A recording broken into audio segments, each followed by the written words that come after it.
अत्याचार होला होला तब तब कौनो न कौनो शक्ति के अवतार होला। जब दुर्गा जी के अवतार भइल यानी महिषासुर के अत्याचार भइल तब दुर्गा जी के अवतार हो गई। आ राशि राशि के काटेला ऐसे लोग देहात में किस्सा कहला कि गरमे गरम के काटेला। रावण के वध भइल कब? राम के अवतार भइल रावण राशि राम राशि रस कट गई। कंस के अत्याचार भइल त कृष्ण के अवतार भइल कंस कृष्ण। महिषासुर के अत्याचार भइल महिषासुर माता देखता रह। बलि के अत्याचार भइल तब भगवान वामन रूप के अवतार भइल। वहींगा जब महिषासुर के अत्याचार भइल महिषासुर के बाप दू भाई रहले, एगो का नाम रहे रंभ एगो का नाम रहे करम। और रंभ आ करम परण कैले सके मने के चले के तपस्या कैया और तपस्या से सारा लोक के यहाँ तक लेके इंद्र भगवान के इंद्रासन पर दखली क के और एरावत हाथी छीन लेवे के बाद तो दोनों भाई घर से निकले से तपस्या करे। एगो चल जाता जल के अंदर, एगो पंचगव नदी रहे उन नदी के बीच में जाके और वरुण देवता के तपस्या करे लागल। आ एगो बट वृक्ष के पेड़ के जड़ तर बैठ के आ अग्नि देव के आवाहन करे लागल। अब देखी दोनों भाई तपस्या करता रहे, एगो जल के भीतर आ एगो पेड़ के नीचे। दोनों भाई धैले माना में ध्यान दोनों भाई धैले माना में ध्यान दोनों भाई धैले माना में ध्यान दोनों भाई धैले माना में ध्यान। हमन के आपस में भेदभाव करत हनी नु ये हऊ बड़का हऊ छोटका हऊ धनी हऊ गरीब, लेकिन ये दुर्गो जी के तो देख के कुछ सीखी सब है। राम का रामचरितमानस हो वो राम जी के किताब हो, उसमें रावण के बात काहे लिखे के चाहिए? जब राम के चर्चा बता रावण के ना लिख जाए तो दुश्मन रहे। तो जहाँ राम के फोटो बा वो जी रावण के फोटो बा। राम जी छोड़ले बड़े ना त रावण अजुराइलो बा त निमन आदमी से अजुराइल बा कि राम के भी में पढ़ल जाता त रावणों के पढ़ल जाता। है देखी मूर्ति बनल बा। ई जब महिषासुर दुर्गा जी के दुश्मन हो तेकर मूर्ति बनावला के का जरूरत बा? लेकिन देखी कितना भागशाली बा और माई देखी कितना करेजा के बाड़ी। ये भले लड़ाई कैले बा इहो हमार वंश हो इहो बेटा हो एक और साजा दे, लेकिन बेटा के बेटा कहल ना छोड़े। तो जब मूर्ति बनता तब महिषासुर के मूर्ति बनता और जब दुर्गा जी के आंख खुलता तब महिषासुर के आंख खुलता। लोग जाके दुर्गा जी के दर्शन करता तब महिषासुर के दर्शन करता। ऐसे की बाउर ना रही त नीमन के जन्म ना हुई। ऐसे गांव में जे कहता जे बाउर बड़े तई खराब बड़े तई फलाना हेसन बड़े, अरे खराब ना रहता तो तू नीमन केगा बोलत? नीमन के तबे इज्जत बा जब खराब बा। आ खराबे से 2 नंबर ना रहे तो 1 नंबर के पहचाने ना हुई। अब दोनों भाई चलले ध्यान धके कि दोनों भाई धैले मन में ध्यान दोनों भाई धैले माना में ध्यान एगो पनिया के बीच एगो पेड़ावा के नीचे एगो पनिया के पीछे एगो पेड़ावा के नीचे तप कर तारे बेटा के करना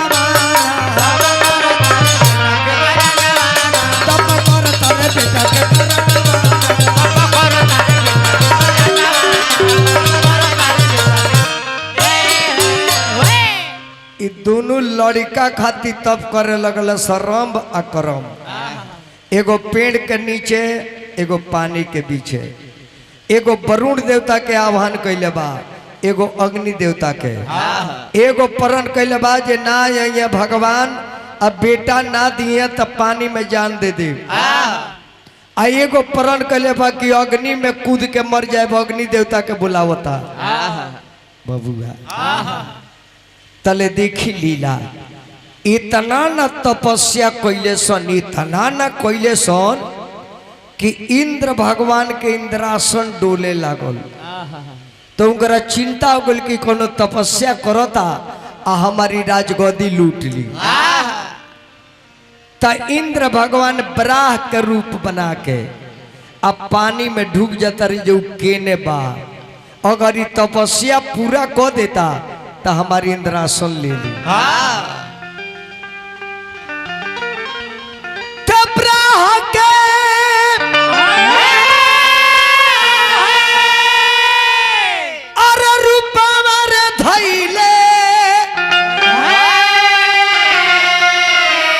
अरे पनिया में आई रे किया रे सजनी रे, पनिए में दियाले हाँ मुआई किया रे सजनी रे,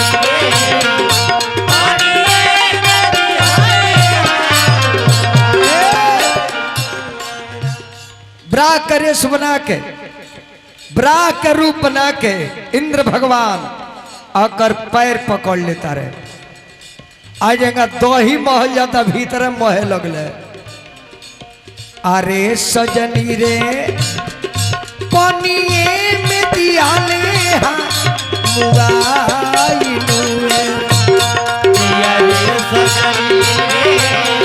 पनिए में दिया ले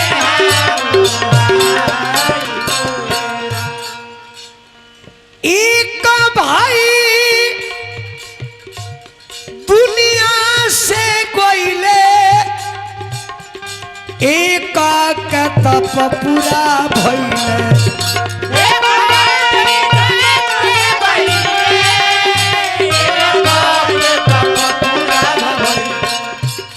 किया रे सजनी रे अग्नि देव आयब आई गइले। किया रे सजनी रे, अग्नि देव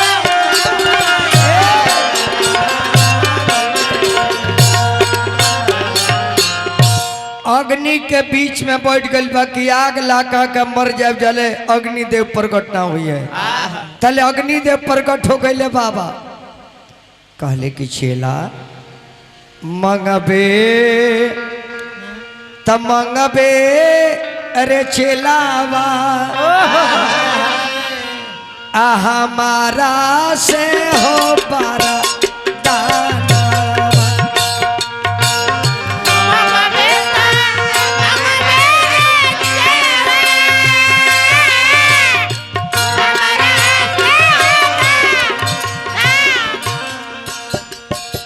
करम चल गई, मर गई, आराम के तपस्या पूरा हो गई। अग्नि देवता कहली कि भक्त काहे तू जरे चाहता रहो, वरदान मांगो। कलश की यदि खुश बानी बाबा इहे वरदान दी, हमारा के देती ये बाबा सुंदरा होला लानावा।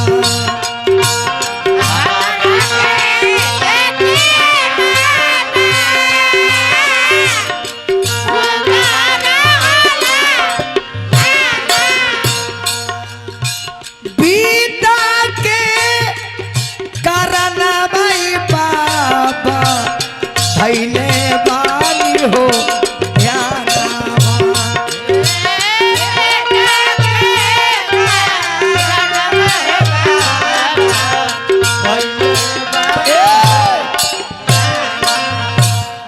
अग्नि देवता कल की एवं मस्तु भाग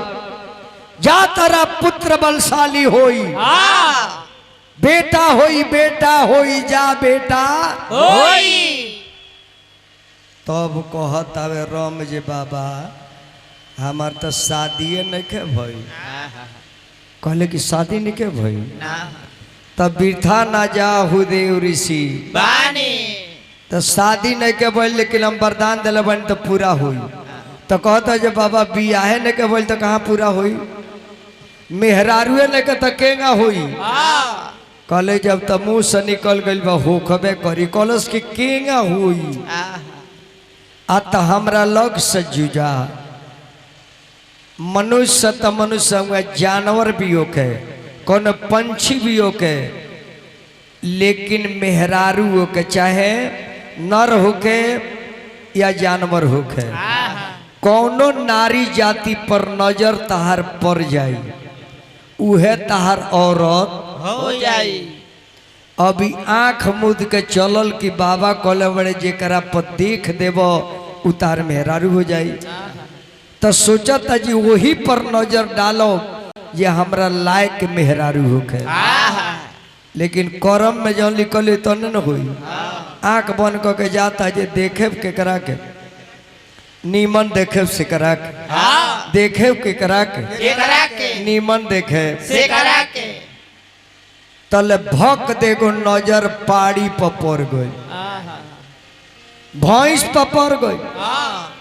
अब भैंस पर जब नजर कर पड़ता तो दृष्टि भोग हो गई भैंसिया के समय। अब देखी है गड़बड़, अब कलश की भाग में यह रहली अकारी। अब भैंस का जानती है जो नाती हमारे पे मुँह तर, अब वो आगे आगे जाती है पीछे पीछे जाता रहे, प्राण प्यारी तू ही हमार मेहरारू है। कबू जाते तो एक दे बोल दे।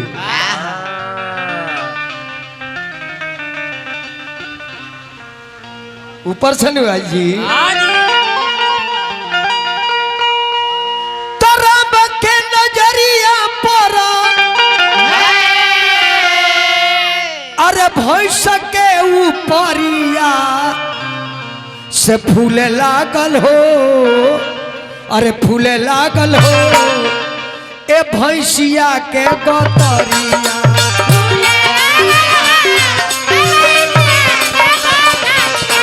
फूले लागल हो ओ भैंसिया के गतरिया।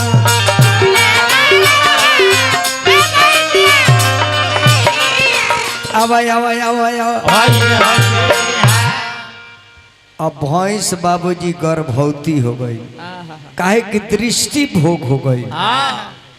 अब भैंस बेचारी भारी चारी भइल बिया, आगे आगे जाती है पीछे पीछे दौड़ता।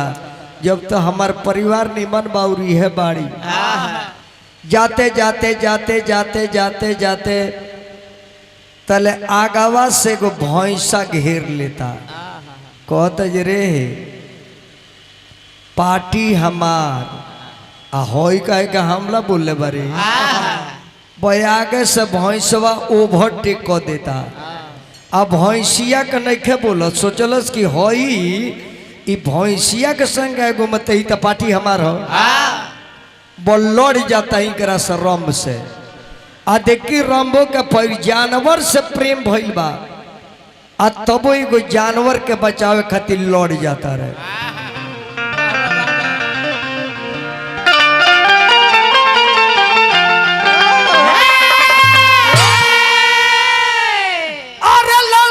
भैली भारी रे, अरे लड़ैया भैली भारी रे, लड़ैया भैली भारी। आ देखना हो भैंसा से, देखना भैंसा बस, देखना भैंसा से लड़ैया भैली भारी। तैयार लगली लड़ैया रे दादा, अरे देखना भैंसा से रंभ से भैंसा के भैर भिड़ा, रंभ के भैंसा के भैर भिड़ा, रंभ के भैंसा के भैर भिड़ा, रंभ के भैंसा के भैर हाही बढ़ाई ओ भैंसा मारे लागल राम बता होई गइल जान के परेशान राम बता होई गइल बड़ी परेशान राम बता होई गइल बड़ी परेशान अरे लगड़ी लड़ैया दादा देखल भैंसा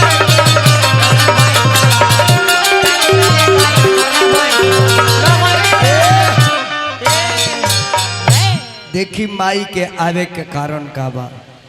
अब राम के ऊ मार देता राम के भैंसा मार देता भैंस बेचारी खड़ा बिया ये हमरे चलते वो भैंसा से ही लड़ले हैं और भैंसा ही का के मार देहलस तो एकरो फर्ज देखी यही से कह जाला जाति पाति में मत मेराई भैंस के तो सोचे के जाए कि भैंसा हमार पार्टी हो लेकिन कलश की ना ई प्रेमी होगन भैंसा हमार दुश्मन हो अब वो जी अपन बेरादर ने के चिन्ह ना आज अब लड़ाई इतना घनघोर भई ये जंगल भर के यक्ष लोग जुटल आ देखो तो एगो भैंसा एगो आदमी के मार के मुआ देले बा मुआ दिल बा यक्ष लोग जुट के कलश के भाई जंगल में हत्या हो गई अब एक अंतिम हमन के संस्कार करे के चाहे बस जंगल भर के लकड़ी बटोर के आ चीता सजा के आ रंब के लाश ऊपर रख देता लो आगे जब धरावल लो तब भैंस बेचारी खड़ा होकर रोतिया ये हमरे चलते मर गई अब भैंस गर्भवती भी ओकरा पेट में लइका बा ओकरे चलते तो गर्भ से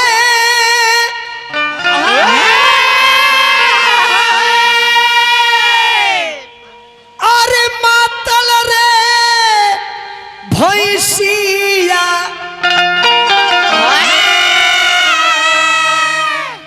त झारा झारा रो वेलेरा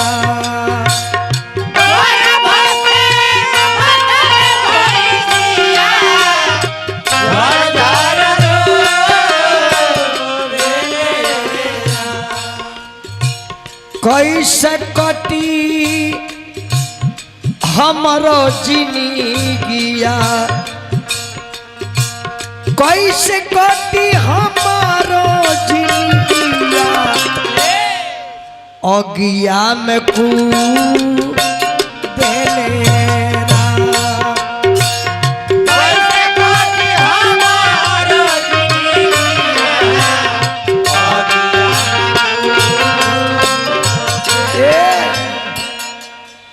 और वालो मर्दे मेरा रुके सती सुन ले हो खो लेकिन भैंस से गो आदमी का सती हो गई जाके ऊपर चढ़ गई आ चढ़ के अपन लाश के जरावे लागल रम जर गई आ भैंस के पीठ में जब चाचा आग लग आ जब भैंस के पीठ फाटल तो में से एगो लड़िका निकलल जाना का नाम है भैंसासुर ओकर असली नाम है भैंसासुर आ संस्कृत में कह जाला महिषासुर लेकिन हमन के लिखे सब महिषासुर लेकिन हम महिषासुर अब लइका चित्ते पर खड़ा बा और खड़ा के कलश की इंद्र हम तो अपना माई के पेट में रहनी हा लेकिन हमरा चाचा के तू पानी में हत्या कैले बड़ो हम पानी में हमरा चाचा का हत्या कैले बड़ो हम आ रहल बानी हमार बाप चाहे भैंस के देश से जन्मौले बात का हो लेकिन महतारी बाप के हम बदला लेवे करो बस एक बार चीता पर सलैका कूदल अब ब्रह्मा जी के ध्यान धैलस ब्रह्मा जी के भिखारी काका के धुन लागल विदेशिया के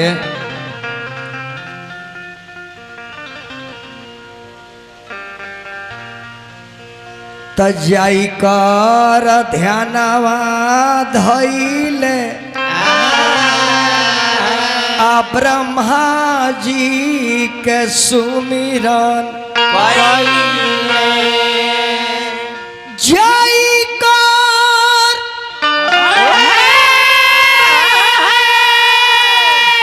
ध्यानवा रे धैले आ ब्रह्मा जी के सुमिरन रे कैले ब्रह्मदेव प्रगट हो ब्रह्मदेव प्रगट हो ब्रह्मदेव प्रगट हो। ब्रह्मा जी प्रगट हो गए भक्त का इच्छा बा कहले कि ब्रह्मा इंद्र भगवान हमरा चाचा के पानी में हत्या के बड़े असली खानदान के जन वंश हुई न वो अपना खानदान के आज ना तो कहियो बदला लेके छोड़ी अगर ओकरा देह में खानदान के ब्लड हुई तो कलश की वरदान है द ब्रह्मा जी कि इंद्र पर कब्जा करी इंद्र के एरावत हाथी चुरा ली हमरा डर से देवता लोग भागल फिरे दुनिया में केहू हमरा के मारे ना आ दुनिया में सबसे हम बलवान हो की कहले कि एवं मस्तु केहू वीर तारा के नाम मारी जा लेकिन देखिए जिन मोती जब खराब होला न एगो ना एगो बिगड़ जाई कहले जे कोनो वीर हमरा के मौत मारी लेकिन ई नानू कहले जे कोनो नारी मत मारी एगो बच गइलू ब्रह्मा जी कहले कि जाए एवं मस्तु तरह के वीर कोनो तो ना मारी लेकिन वीरे के कहले बड़ो ऐसे नारी से हरकले रहियो कोनो लड़की के देखिए तो बोलिए मत काहे कि लड़का तो ना मारी लेकिन लड़की मार दी कहलस के ब्रह्मा जब कोनो वीर ना मारी मर्द जब ना मारी तब मेहरारू हमरा के मारी कहले कि जा कुंवार लड़किन से मत बोलिए कहले कि बा कुंवार फुआर लड़की का करी उनका के लाते धो दे जे पराने छोड़ दिए। अब जब वरदान मिलल तो एक पावर जब बढ़ गई तो देखिए अब लीला का करता तो खल पापी मई का सुरवा के भारी अत्याचार भई खल पापी मई का सुरवा के अरे भारी अत्याचार भई नर मुनि देवता में कहीं ना जय जय ता सारा देवता मिलजुल के शिव ब्रह्मा के पास गई दया करी हे परमेश्वर ना तो हमनी के नाश भई लागल देवता लोग के पकड़ पकड़ के मारे इंद्रासन छोड़ के इंद्र भगवान भागल बड़े एरावत हाथी खोल ले गइल बा आ जहे देवता लोग भेंटा तहाँ बेइज्जत को दे। अब सब देवता लोग पहुंचल ब्रह्मा विष्णु महेश के लगे हे नारायण कोनो उपाय कहिया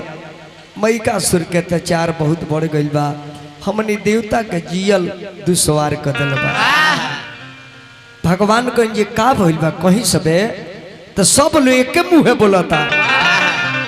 अरे मैसा करेला उत्पात हो भगवान अरे महिषा करेला उत्पात हो देवता लोग के संगवा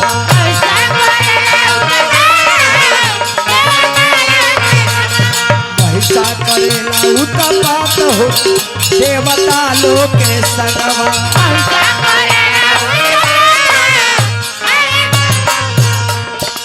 करे अत्याचार बेसुमार नीच पापी करे अत्याचार बेसुमार नीच पापी करे अत्याचार बेसुमार नीच पापी करे अत्याचार बेसुमार नीच पापी धरती मैया देखी भागल बाड़ी कापी धरती मैया देखी भागल बाड़ी कापी धरती मैया देखी ना भागतारी कापी रोज रोज करत बावे घात हो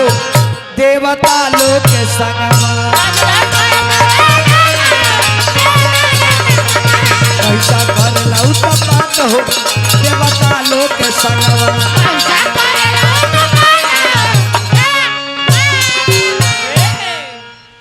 विष्णु भगवान कहने ये बात ब्रह्मा जी के लगे जा काहे कि ब्रह्मा जी के तपस्या को ले का जाने उ का वरदान दिले बड़े तब ब्रह्मा जी के लगे कोई लागल जगावे ब्रह्मदेव प्रकट हो देवता लो जाके जगावे लागल ब्रह्मा जी आंख बंद कर ले बनी देवता लोग कहते कि हे ब्रह्मा जी सुने में आओ तक ओकरा के वरदान रोवे दे के ओकर पावर बढ़ोले बन कि हाथ जरी अरे पूजी ले अरे चराना बा ए ब्रह्मा जी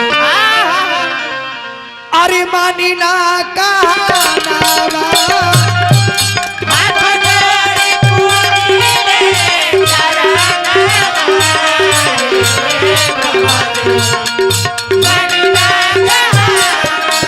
ओ बिना सहला जाता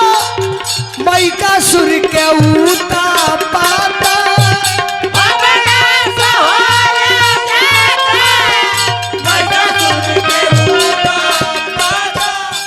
कोई सदिल बानी बरदाना बा ए ब्रह्मा मानी ना कहना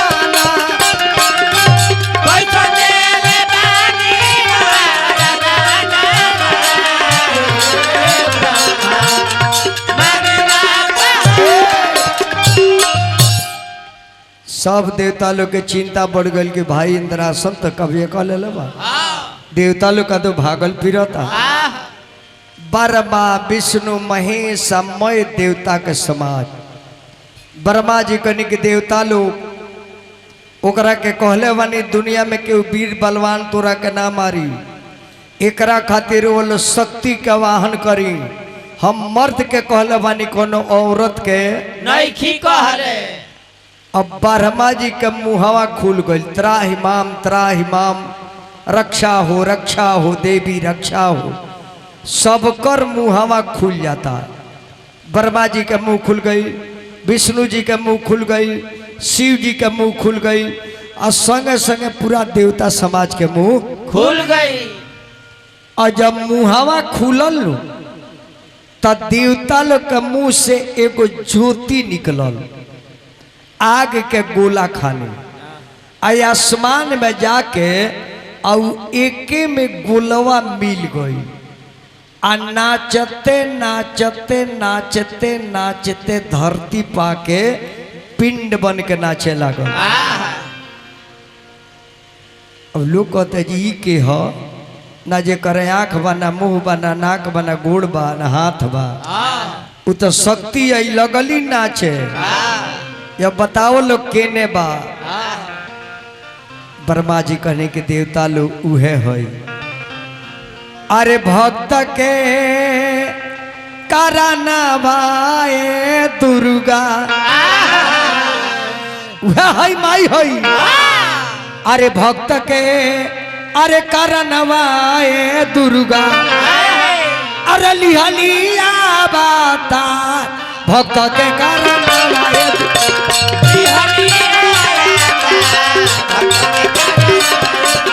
अरे लिहलिया बाता भक्त के करनवाए दुर्गा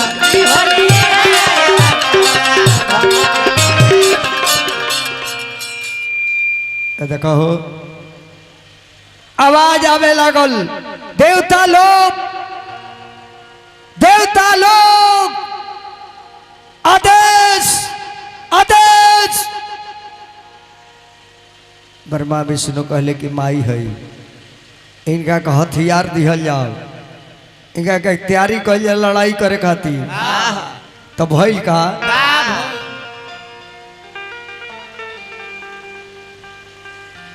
बबुआ तब विष्णु जी चक्र सुदर्शन दिहले अरे शंकर जी त्रिशूल आ ब्रह्मा देव कमंडल दिहले आ सिंधु कमल के फूल। अपन अपन हथियार लोग दे के तैयारी करता। अरे शेर के सवरिया रे दिहले के दिहल अरे राजा हिमाचल रे दिहले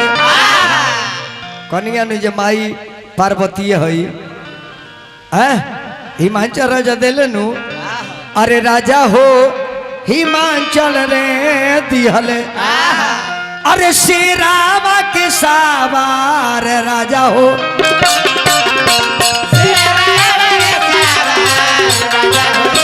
अरे शेरावा के सावार राजा ये हिमाचल दिहले।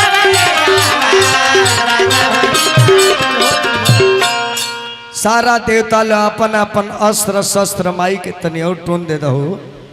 ए तनी और टोन दे देख रहे में हेलो हेलो तो सारा देवता मिलजुल के अपन शस्त्र दिले अब माई जगदम्बा के सारा देवता लड़ाई के बाद अब यह माई मद पी के कहली जे पापी बा कहाँ तब पर्वत पर रहता बाघ पर सवार होकर गईली पहाड़ पर। अब बाघवा लागल पोछवा ऐठे कि माई आदेश दिया मुकर नट्टी फाड़ दी। अब माई जाके जंगल में बिचर तारी जे पापी कहाँ बा तधई धई करे रे लगली अरे पापी कर संहार धई धई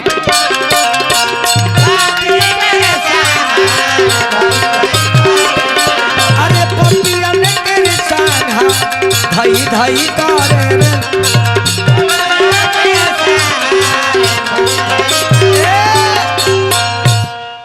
अब महिषासुर राजा भइल बा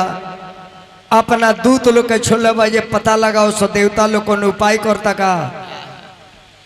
हमरा का मारे खातिर केहू को लगे गइल वालो जाके पता कर सन। तो दूत लगल सन पता करे जंगल में जे केहू हमने के मारे वाला आइल बाकी तले देवी बैठल बाड़ी बड़ी सुंदर बाड़ी। तो जाके दूतवा कहता जे इतना सुंदर रूप ले ले बाड़ू ए जंगल में तू का कर तारू इतना करवा कम हरण के कम करो ना तू मजाक मत करो। जाके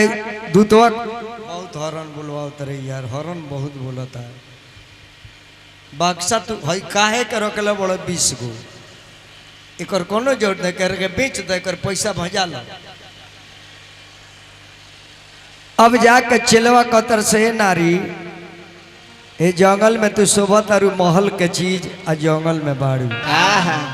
अरे चलो चलो हमारा राजा से संधि कलो राय कलो आ राजभवन में रानी बन के रहो हो हई जंगल में रहे के उम्र बा। माई कहली जे तहनी खाती नहीं आई हम तहनी खाती नहीं आई हम तहनी के कमांडो के खोजता नहीं तहनी के ना अपरासी चपरासी से मतलब और तो लगल सनाप सनाप बोले कि लगलू बने चलो चलो महाराज के घर चलो। माई को लिए कन के दवाई करे के पड़ी तब माई का सुर के सेना जाई महिषासुर के सेना अरे कोयले माई से लड़ाई माई का सुर के अरे कोयली माई से लड़ाई तब माई मरली खेल खेलाई धनो माई दुर्गा खेल खेलाई धनो माई दुर्गा तक कितना सेना लो मरैले आ कितना जान ले परैले आ जाकर राजा से बताई धनो माई दुर्गा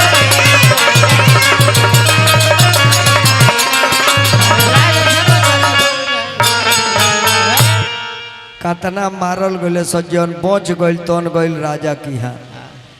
महिषासुर महाराज एगो ऐसा नारी आइल बिया कि हमनी के कितना आदमी के घायल कर दिल हमरा बुझाता जे कोनो देवता लोग के चाल बा उ नारी नहीं खे अरे उ बलवानों में बलवान बिया महिषासुर कलसी मंत्री चेला जल्दी जाकर के उस नारी को पकड़ के लाओ जल्दी जाकर पकड़ के लाओ उस मतवाली नारी को नहीं तो सबको मार डालूंगा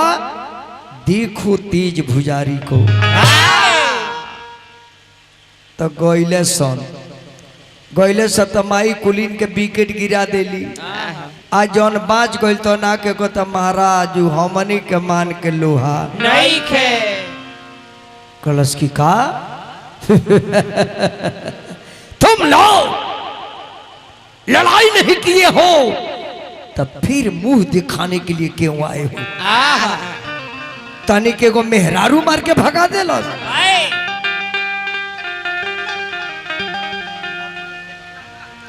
तब मर्द के अरे खिलावा ना नारी अतहनी के भगवलस रे मारी तैयार मरद कन्हैया कोइले बेकार अरे मरद कन्हैया कोइले बेकार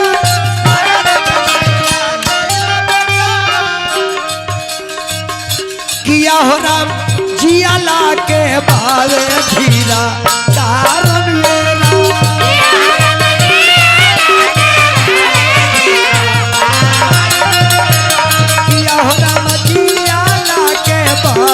धीरा कारण हो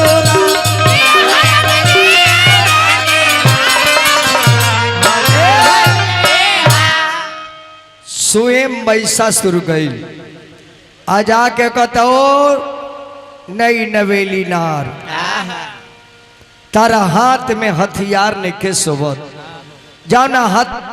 हाथ में कंगन सोबे के ओ हाथ में तू हथियार इस शरीर महल के बाद तू जंगल में रखले बाड़ू अरे चलो हमरा यहाँ हाथ में रहो हम लड़ाई करे न की आइल तार भलाई करे आइल बा अरे हमारी हवेली चला हो या लबेली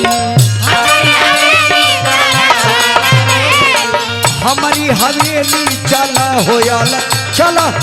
हमारी हवेली चला बाड़ू कटीली छबीली रंगीली बाड़ू कटीली छबीली रंगीली अखिया नसीली तू अठवा नसीली अखिया नसीली तो हर उठवा नसीली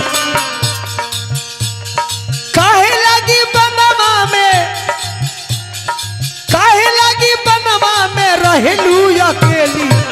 हमारी हवेली चला हो या हमारी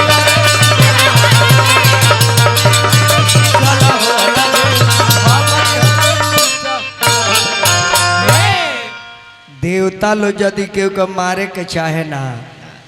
कली यारे पापी जो जहाँ जाते रहे तहाँ बेमतलब के बाद मत कर फिर कहता जाए ए नारी करबू लड़ाई की अरे करबू सागाई हो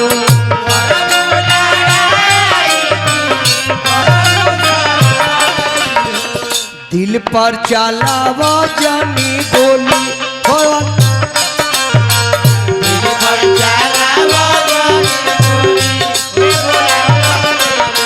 दिल पर चलावा जानी गोली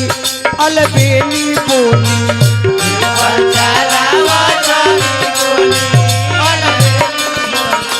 मन की हमारी बात आवा मिलावा हाथ मन के हमारी राजा संगे चढ़ के चला डोली ए नवेली बोली राजा संगे चढ़ के चला राजा संगे चढ़ के चला डोली रे नवेली बोली राजा संगे चढ़ के चला डोली माई बड़ी अंत होला न कोनो देवी देवता एक बाद नाच दी है रुक जाई दुर्गा जी के बतिया खत्म कर ले दी इो में का करी है उहे गो नारी है नारी के बात करते हैं तो नारी नारी में थोड़ी नाचे जाए अब माई कही कि महिषासुर का मतलब कि तोर समय आ गई बा सुन जितना बोले के बा बोल ले काहे कि तोर अंतिम चल रहल बा कि पापी अरे हट जो हमारा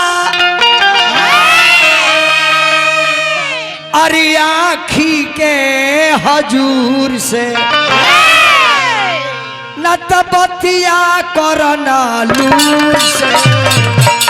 पापी होते हमारा पिया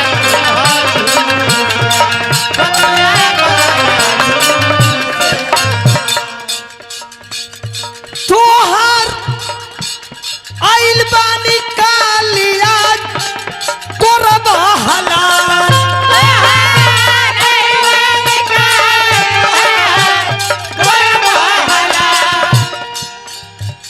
तोहर आइल बा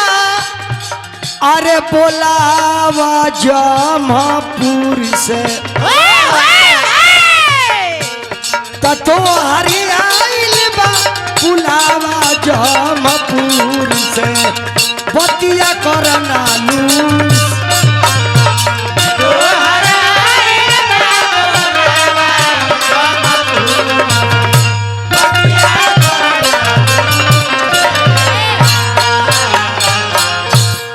माई के अद्भुत कथा बा चाचा लड़ाई होके लागलू तो मायावी राक्षस रहे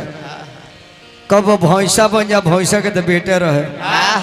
कब भैंसा बन जा कोनो बाघ बन जाओ कब हाथी बन जाओ लागल तरह तरह के रूप बदले लागल बदले माई से लड़े कब भैंसा कब हाथी आ कब बाघ अंतिम में जब हार गईला माई छप छप कटले जाता रही भेष बदलले जाता फिर जब लाश में भैंसा के रूप धैल आ जैसे भैंसवा में से निकलता